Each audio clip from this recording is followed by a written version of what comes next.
सर्वप्रथम माँ भगवती शारदा को प्रणाम करता हूँ, आप सबको प्रणाम करता हूँ और इस कवि सम्मेलन के मंच पर मंचासीन कवि गणों को, सामने बैठे आप सभी प्रबुद्ध वर्ग के श्रोता गणों को, कुछ नेता गणों को, कुछ युवा गणों को और ये साइड में खड़े हुए कुछ भूत गणों को ये नंदी गण प्रणाम करता है।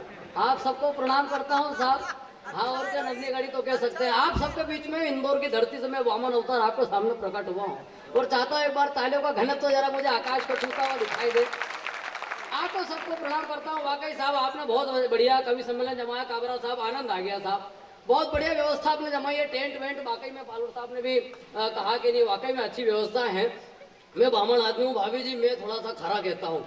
हाँ, मतलब आपने अच्छी व्यवस्था रख रखी, लेकिन परसों के दिन उज्जैन में कवि सम्मेलन था, हिमांशु भाई साथ में थे, वहाँ की भी उन्होंने भी ऐसे टेंट होंगे चोंगे लगाए थे आयोजकों ने, लेकिन उनकी व्यवस्था थोड़ी और अच्छी थी।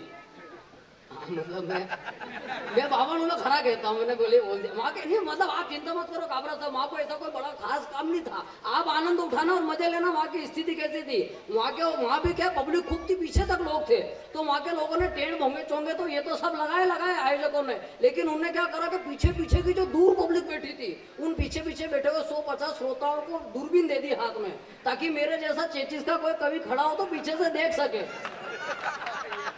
हाँ, नहीं ये क्या, ये व्यवस्थाएं करनी पड़ती हैं लोगों को। भाई साहब, मैं आपको बताऊं कि आप लोग तो आनंद ले रहे हो। आदरणीय पलोड़ साहब ने मेरे को खड़ा कर दिया। ये देखो, आप ऐसा नहीं लग रहा जैसे आदमी दिवाली मनाता है तो दिवाली भले उसके बाद में बड़े बड़े बम पटाखे रखे हो साहब, लेकिन आदमी सबसे पहले फुलझड़ी चेताता है।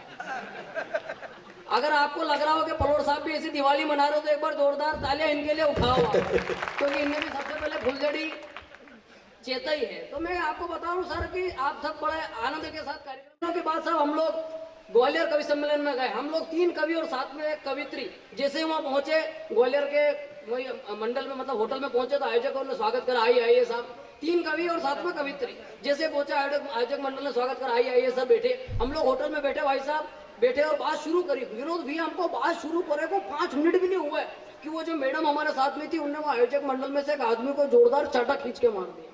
अब हम लोग सुनने लगा यार। मैंने कहा मैडम चाटा क्यों मार दिया? अरे बोले बात ही ऐसी कर रहा है। मैंने कहा हुआ क्या, चाटा क्यों मार दिया? अरे बोले बात ही ऐसी कर रहा है। मैंने कहा मैडम हुआ क्या, चाटा क्यों मार दिया? अरे बोले रोहित जी तुम्हारी तरफ इशारा करके मेरे धीरे से पूछता है मुझसे, मैडम आपका बच्चा बड़ा सुंदर, ये भी कविता वविता सुनाता है क्या? आप मतलब समझ रहे हो, लोगों को यही भरोसा नहीं होता। अभी पिछले दिनों की बात है, हम लोग कार्यक्रम में गए निम्बा हेड़ा। आप देखना लोग मेरे इस 4 फुट की संरचना के लोग कैसे आनंद ले लेते हैं साहब, हाथ से कहां से उठ के आता। हम लोग जैसे ही निम्बा हेड़ा पहुंचे, कार्यक्रम समाप्त तो हुआ, आराम से रात को मैंने वही होटल में विश्राम किया। सुबह सुबह उठ करके और मैं होटल के कमरे में से तैयार होकर के निकला 8-9 बजे, और देखता क्या, दूसरे कमरे में से कवित्री बाहर निकल रही। मैंने कहा मैडम क्या बात है, लेट हो गए क्या? बोला हाँ। मैंने कहा चलो साथ में। आप किधर जा रहे? बोले मैं आष्टा तरफ जा रही हूँ। मैंने कहा चलो साथ में चलते हैं। अब जैसे बस स्टैंड पहुंचे, मैंने कहा जो भी बस तैयार उसमें देख लेते हैं। जैसे देखा एक बस तैयार है, मैंने कहा रुको मैं जगह कर लेता हूँ। सर भाई साहब मैं तुरंत चढ़ा और रुमाल धर के और 2 जने की सीट रोकी और मैडम को बिठाया। भाई अपने साथ में मैडम लेडीज है तो अपन व्यवस्था कर लो। अब देख लो दूसरे की व्यवस्था में काबरा जी में कैसे उलझता हूँ। मैंने जैसे रुमाल धर के 2 जने की सीट रोकी और मैडम को बिठाया।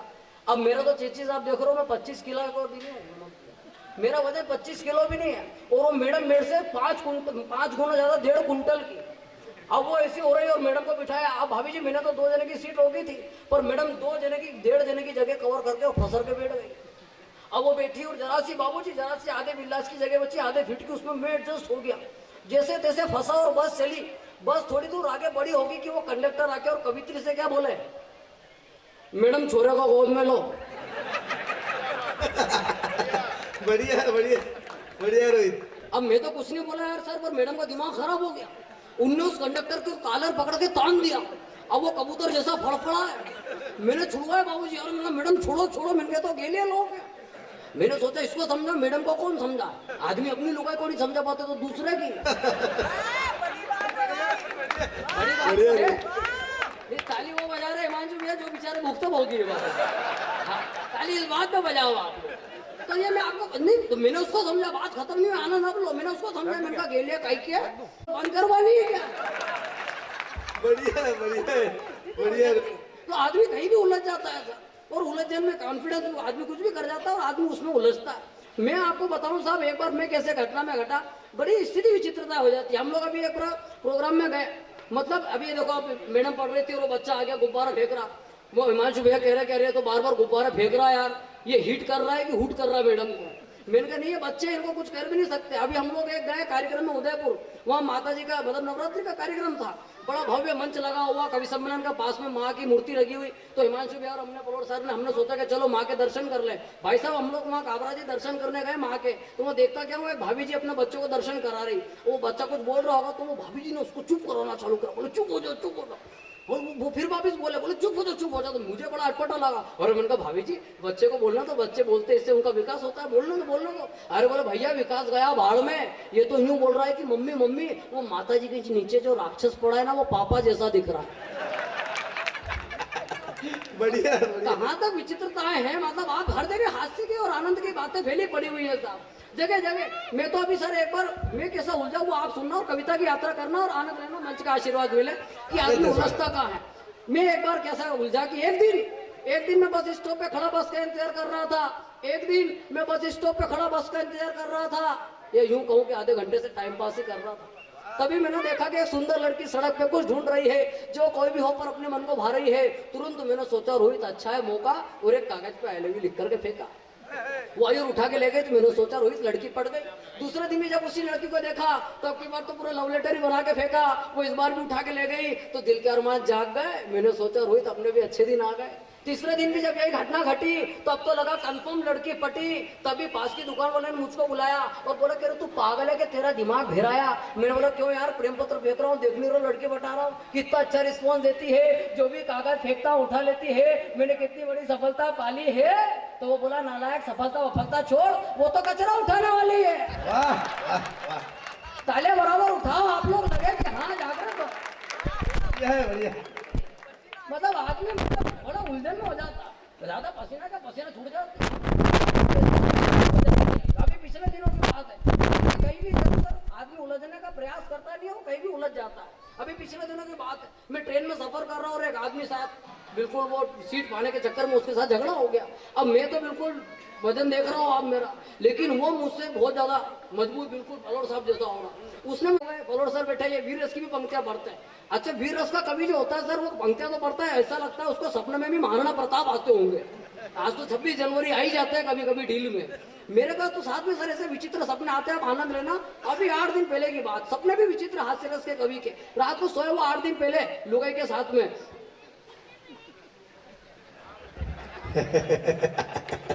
अब लोगों को ये भी भरोसा नहीं होता कि मेरा ब्याह हो गया। मतलब ये तो रानी रोने है भाभी जी, ये चेचिस ये था, मैंने कह दिया चेचिस कहता हूँ इंजन में था मैं, आप चिंता मत करो। तो रात को सोया हुआ मैं, आप तो आनंद लेना। मैं रात को सोया, सपना ऐसा आया सर, देखना रात को सोया सपना ऐसा आया कि मैं अपने ऑफिस में काम कर रहा हूँ, बढ़िया लैपटॉप पे वर्क चल रहा है, काम कर रहा हूँ, और धम्म से 2 यमदूत आके खड़े हो गए। मैंने कहा कौन? बोलो कौन क्या यमदूत? और मैंने कहा यहाँ क्यों आए? बोले तेरे को लेने के लिए आए। और मैंने कहा भाई साहब मैं तो अभी 25 का भी नहीं हुआ। बोले तेरा 25 से हमको क्या मतलब, हमको तो हमारा टारगेट पूरा करना है। और मैंने कहा तेरे को भी टारगेट? बोलो हाँ, और क्या खाली काबरा इंडस्ट्रीज में रहता का टारगेट हमारे पास नहीं है। और मैंने कहा चल ठीक है। तो मैंने कहा चलो यार, ये नहीं तो घसीट के ले जाएगा। तो विनोद भैया मैं साथ में उतरा, लैपटॉप वगैरह छोड़े और मैं साथ में नीचे उतरा। जैसे नीचे उतरा तो दोनों यमदूत के साथ में। मैंने कहा कहाँ है तुम्हारा वो पुष्पक विमान? बोले काई का विमान है? तो सही फटफटी पल्सर। और मैंने कहा फटफटी भी लेके चला? बोलो और क्या तेरे लेके विमान आएगा? मैंने कहा ठीक है भाई साहब। बाबूजी मैं बीच में बैठ गया, आगे एक यमदूत बैठ गया, पीछे दूसरा बैठ गया, और आकाश मार्ग से ले जाने लगे। अब आगे आगे बढ़ते गए, थोड़ी दूर आगे गाड़ी चली और मेरे को एक बड़ी भारी बिल्डिंग दिखाई दी। और मैं रुक जा बिल्डिंग कैसी है? और बोले तो नरक है। और मैंने कहा नरक आए ऊपर तो जरा ये भी दिखा दे यार। बोले जा खिड़की खोल के देख ले। मैंने खिड़की खोल के देखा नरक की, तो बड़ा भारी, उसके अंदर स्विमिंग पूल, उसके अंदर दूध दही फूलों की पंखड़ियां, लोग उसमें नृत्य कर रहे, स्नान कर रहे हैं। 8-10 बिल्कुल अप्सरा नृत्य कर रही, लोग नृत्य देख रहे हैं। 10-15 लोग बैठे हुए, बाबूजी और वो बढ़िया पकवान खा रहे, बंगाली मिठाई। और मैंने कहा ये नरक है क्या? बोले हाँ। मैंने कहा नरक कैसा तो स्वर्ग कैसा होगा? बोले चल बता देते। उसने फिर गाड़ी बिठाया, फिर एक बिल्डिंग है, बोले स्वर्ग है। मैंने कहा अंदर जाओ? बोले नहीं खिड़की खोल के देख ले। मैंने कहा ठीक। मैंने खिड़की खोल के देखा भाई साहब, अंदर बड़ा भारी स्वर्ग के अंदर बड़ा ऊंचा सिंहासन, उसके ऊपर इंद्र भगवान बैठे हुए, ऊपर ही ऊपर सबको प्रवचन दे रहे। 8-10 बाबूजी बैठे हुए, कपाल भाती कर रहे हैं, अनुलोम विलोम कर रहे हैं। 10-15 लोग बैठे हुए, वो फूलों की माला सुंदरकांड चल रहा है, झंझन झंझन झंझन। और मैंने कहा ये ऐसा स्वर्ग है क्या? बोला हाँ। मैंने कहा इससे अच्छा तो नरक में ले चले। बोला सोच ले रहे, एक बार अंदर जाने के बाद बाहर नहीं आने देंगे। और उनका सोच ले तू तो ले चल भाई साहब, आनंद लेना। उसने गाड़ी बिठाया, फिर ले जाकर नरक में छोड़ा। बीच में 20 का पेट्रोल अलग डलाया। तो ये क्या उसका खत्म नहीं होता है क्या? उसने आनंद लेना, जैसे ही वो नरक पहुंचे भाई साहब, दोनों यमदूत साथ में उतरे, एक ने नरक का गेट खोला और दूसरे ने लात मार के अंदर कर दिया और गेट लगा लिया। अब जैसे ही मैं नरक के अंदर पहुंचा तो 8-10 यमदूत मेरे ऊपर टूट पड़े।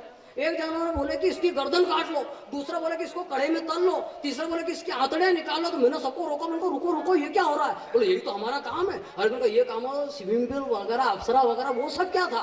तो उसने जो जवाब दिया अगर उसमें मजा आ जाए तो फिर तारे तालियां उठाना। मैंने बोला कि यही सब है। तो मैंने कहा स्विमिंग पूल वगैरह अप्सरा वो क्या था? तो यमदूत क्या बोला? अरे बोले गेलिया कही के वो सब तो हमारा एडवर्टाइजमेंट था।